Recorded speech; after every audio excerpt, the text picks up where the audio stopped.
You ever feel tired in a way even sleep can't touch? Not the kind of tired where you just need a nap. It's the kind that sits in your chest. It's the kind that makes your brain feel like it's running underwater. Most people don't notice it. They just keep pushing, because that's what life has taught us. Survive first. Rest.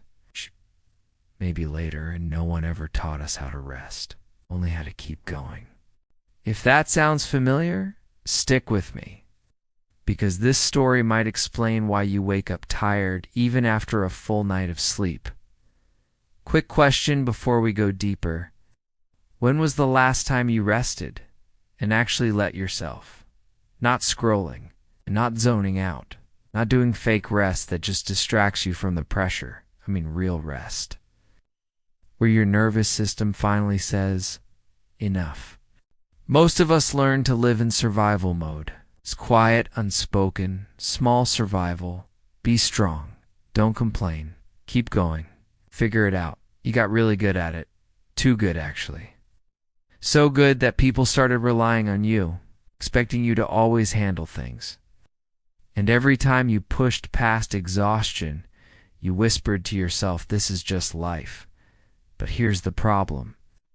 The work is never done. The emails keep coming, the texts keep piling up, the pressure never pauses. Because when survival becomes your default, even quiet mornings feel like danger. Your body keeps score, even when you don't listen. That tight chest, restless nights, irritable mornings over the smallest things. These aren't flaws. They're signals. And no one told us that rest isn't laziness. It's essential. Your nervous system wasn't built for constant alert. Your mind wasn't designed to run all the time. Before we go deeper quickly, if videos like this help you finally slow down and see life clearly, take a second and subscribe to Mind Shift Stories. We don't post hype or tricks. We post stories that actually change how you see yourself. All right, let's continue. Most of us were raised to survive. Not in dramatic ways, but quietly. Be strong, don't complain. Smile through it, keep moving. You learn to function while tired, to pretend everything is okay, to ignore your limits. And you got really good at it. So good, in fact, that people started depending on you, relying on you, expecting you to handle everything. And slowly, that survival mode became a habit, second skin. And tiredness became your baseline. Now here's something important. Survival keeps you breathing, but rest lets you feel alive. Okay? And most of us don't rest because we think we have to earn it. Rest isn't just sleep. It's emotional safety. It's being able to say no without panic, or at least it should be. It's allowing yourself to slow down without guilt. It's letting your guard down without fear. It's permission to exist, permission to breathe, permission to just be. You don't need to prove your worth. You don't need to explain. You just need to pause. And yes, it's terrifying, because when you finally stop moving, all the feelings you've been outrunning catch up. The sadness, the grief, the anxiety you never had time to sit with. So what do? We distract. We scroll. We binge.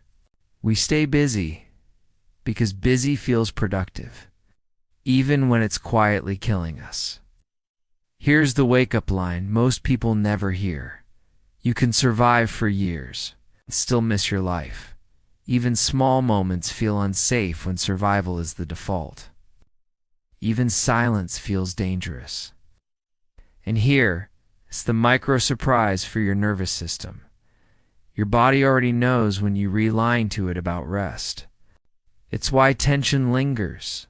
It's why your chest aches. It's why joy seems out of reach. Burnout, anxiety, emotional numbness, health problems. These are all just signals. Rest whispers the truth survival keeps hiding. You don't need a vacation.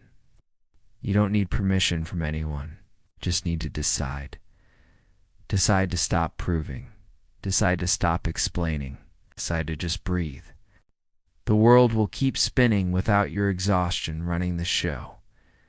When you start resting, something shifts. You become calmer, less reactive, more present. Some people won't like it, because the version of you that finally pauses stops overgiving. And the world may notice, but that's fine. Your energy is your life. Where you spend it shapes everything. And here's a micro surprise. You might feel guilty at first, because resting feels wrong when you're wired to survive. That guilt isn't a warning. It's proof that you're doing something new. Every pause rewires you. Every exhale is a tiny rebellion. Every still moment teaches you that life isn't about always running. And the brave question is this: what would change if you stopped living in survival mode? What would happen if you actually rested without guilt? If this resonated, write it in the comments, not to be seen, but to be free. And if you know someone who's always tired, always moving, always surviving without rest, share this with them. Not as advice, as understanding, because no one taught us how to rest. But it's never too late to start. You don't have to survive forever. You can live. See you in the next story.